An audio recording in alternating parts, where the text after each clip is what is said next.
चाय लेके आवा तो हो। पहले के 60 रुपया बाकी बा।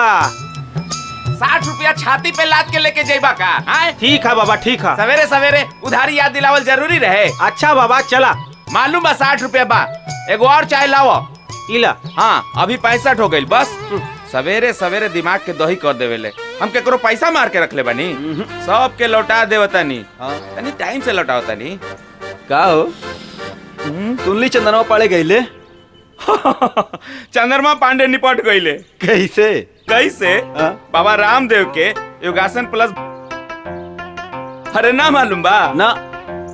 चंद्रमा पांडे बाबा रामदेव के बहुत बड़ा भक्त। अच्छा। सवेरे सवेरे टीवी में आवेले। हाँ। और टीविया में जैसे जैसे कहेले चंद्रमा पांडे करत रहले। हाँ। तो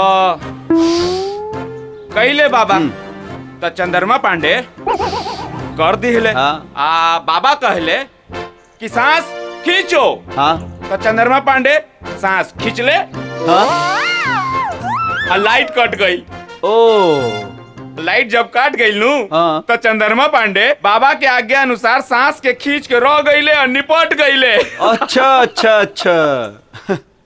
एक मिनट। हाँ एक मिनट।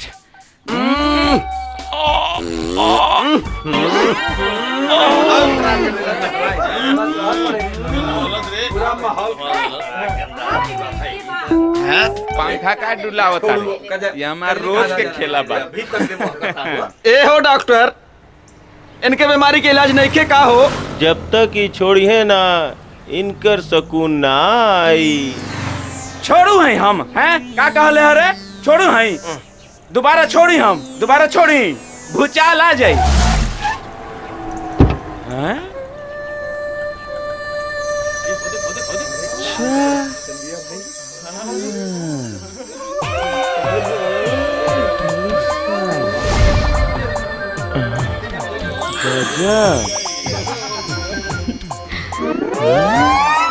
ली मैडम चाय पी। अरे चाय वाय छोड़ा, हमरा के तो अर्जेंट ब्याह करे के बा।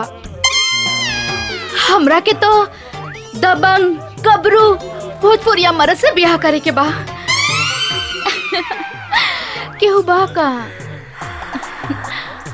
एकरा के विजय भगना से मिलवा दे होतानी।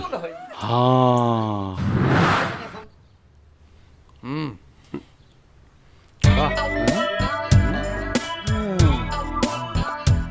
एकरे नु कहल जाला रंडुआपा के नतीजा। जौना घर में मेहरारू ना होखेली उ घर के यह न दशा होखेला। तहनी लोग के तनी छोटा बर्तन ना मिलल रहे दूध पिए खातिर। अरे आओ मामा बैठा मामा बैठा। हाँ बैठा। दूध पियो तोड़ो कि डराओ तोड़ो? तनिक उहाँ तो देखा। अरे बाप रे। अब ई का होता? अरे बाप रे इतना दूध। अरे बाप रे सब पी गईलस। और पियता। रुक जो हो।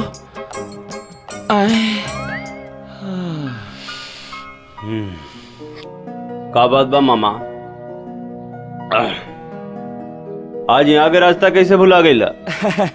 रास्ता नहीं खे भुलाइल, तहनी के रास्ता पे लावे के बा। तहनी के ब्याह करा के फिर से अब प्रस्ताव सुन लिहल जाओ। एगो सुंदर सुशील संस्कारी लड़की के फटाफट शादी करे खातिर एगो दूल्हा चाहत रहे। तो हम ओकरा के ना फटाफट कहनी कि हमरा भांजा से मिल लो। अब फटाफट लेके आइल बनी मैडम। हाँ OMG। हाँ सच्चो जैसन हम सोचले रहनी बिल्कुल वैसन बाड़ा तू। ए हमरा से ब्याह करबा का? अब अच्छा बाड़ी ना?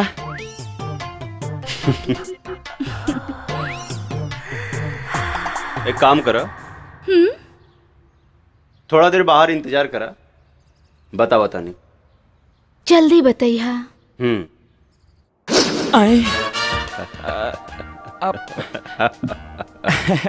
मामा बड़ी दूर से आइलो बा।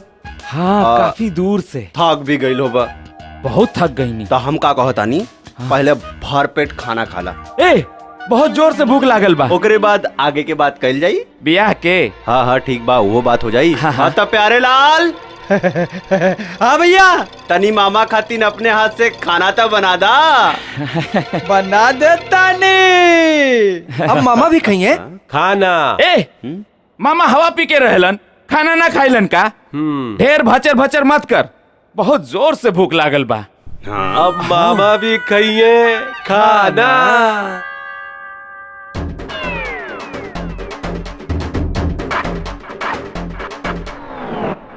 अच्छा बनल खाई बा। खाई अच्छा टेस्टी। मछली मछली। आइट इश। रुको रुको रुको। हाँ डो।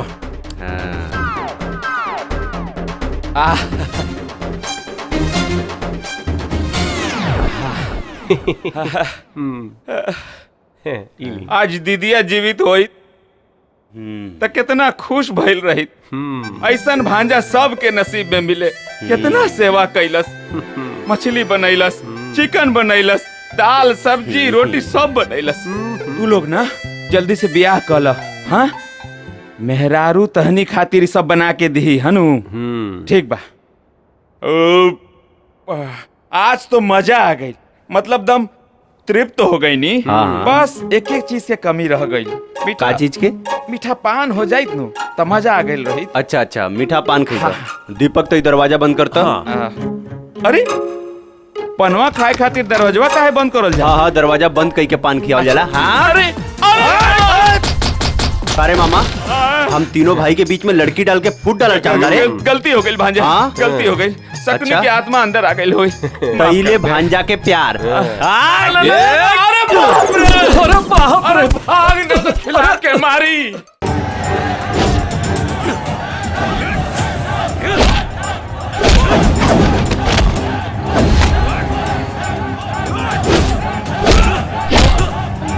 चलो वापस। सब बच्चों का खेल है।